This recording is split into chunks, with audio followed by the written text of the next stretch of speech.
Hello mga guys. Good morning, good morning. Meron akong nilagay sa rep na okra, okra na may tubig. Binabad ko sa tubig. Tapos nilagay ko sa rep yung okra. Yung okra na to ay hiniwa ko to sa magkabilang gilid. Yan, magkabilang dulo. Hiniwa ko siya.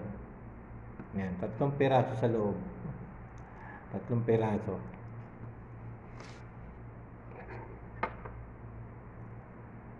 Gamot kasi ito sa lalo-lalo na to gamot ito sa may diabetes ka. Pag may diabetes ka, gamot po yung okra. Para mag-stabilize blood sugar level ang iyong dugo, yung sugar mo, blood sugar, para maging stabilize. Tuwing madaling araw, iniinom ko to tuwing madaling araw. Habang hindi pa tayo kumakain. Kailangan pag inom ka nito, dapat wala laman ang tiyan mo.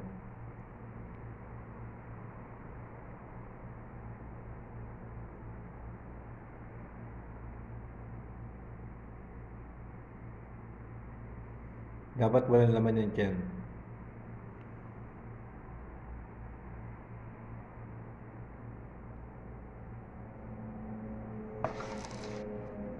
Okra is low in calories but packed full of nutrients.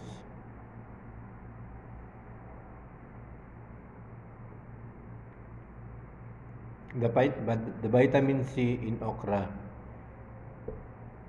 help support for healthy. Kaya dapat ininom natin to. Help support healthy immune function. Yan ang ating mga immune function. Nagpa-function siya.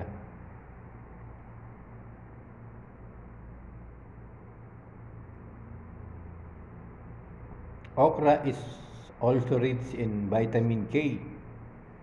Yan, meron daw vitamin K. Yung okra. Nagre-rich po ito ng vitamin K. Which help your body clot blood. Tulad ng antioxidants are natural compound that help your body fight off molecules called free radical that can damage. Yan daw ang makukuha natin sa okra pag uminom tayo nito o kumakain. Yan.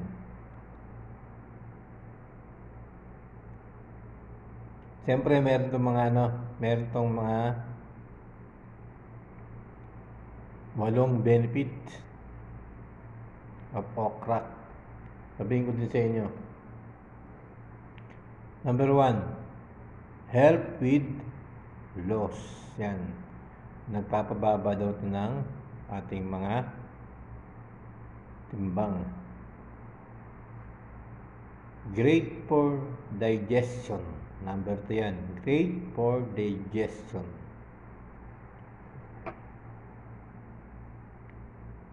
Ito yung pinakamaganda sa lahat. Number 3, help control cholesterol level.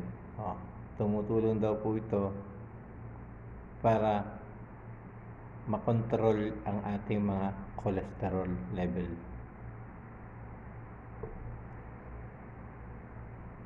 Siyempre, number 4, nakakatulong din ito sa ating mga prevent cancer.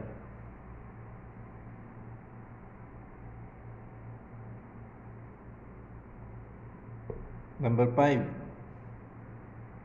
boost the immune system. Di ba? Boost the immune system. At yung sinabi ko nga kaninang yung kanina nga sinabi ko tungkol sa ating mga blood sugar, kapag meron po tayong diabetes, ay pwedeng-pwede nga ito, yung okra na to. Yan, sapagkat napakaganda po ito sa ating merong mga kaibigan na may mga diabetes, lalo na ito sa may mga edad na, 40 pataas, mga senior. Kailangan natin ito, di ba? Ako, ang edad ko ay 41. 41 pa lang, 42, di ba? Edad ko 42, kaya pag 40 pataas ka na ay magkakaroon ka na ng mga ganito. Na magkakaroon ng mga sakit-sakit, mga diabetes, high blood, stabilized blood sugar level. Pang-pito, good for you skin and hair. Yan. Kapag uminom ka daw nito ng okra o kumakain ka nito, ay maganda po ito sa ating mga skin and hair. Number 8, enhance brain health, di ba? Enhance brain and health. At meron din po itong, ubusin natin ito.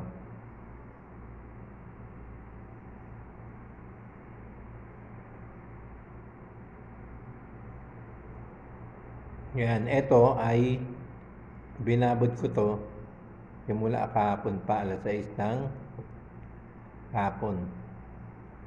Alas 6 ng hapon.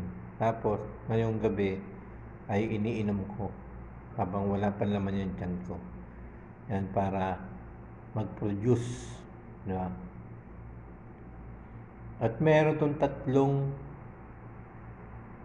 3 ways to eat okra. Unang-una, oven roasted. Number 1, stew. And number 3, pickless.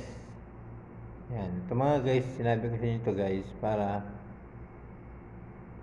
inyo rin gawin. Yan. Kasi mabisa to sa mga merong especially sa mga diabetes. Yan. Lalo na sa ating mga lolo, ating mga senior citizen. Yan, kung meron kayong mga sakit na di ba? Nararamdaman ng may diabetes. Yan. Napakabisa nito. Kaya, inanyayahan ko po kayo na gawin niyo rin po ito sa inyong mga bahay.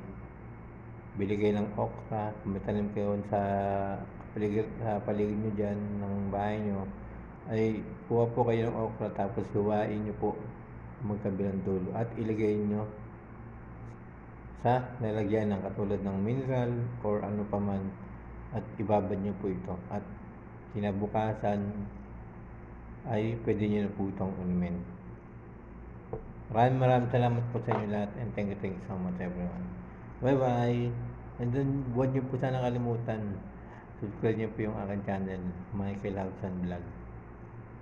Michael Hausian TV. Michael Hausian TV. Maraming salamat po sa inyo lahat. Thank you.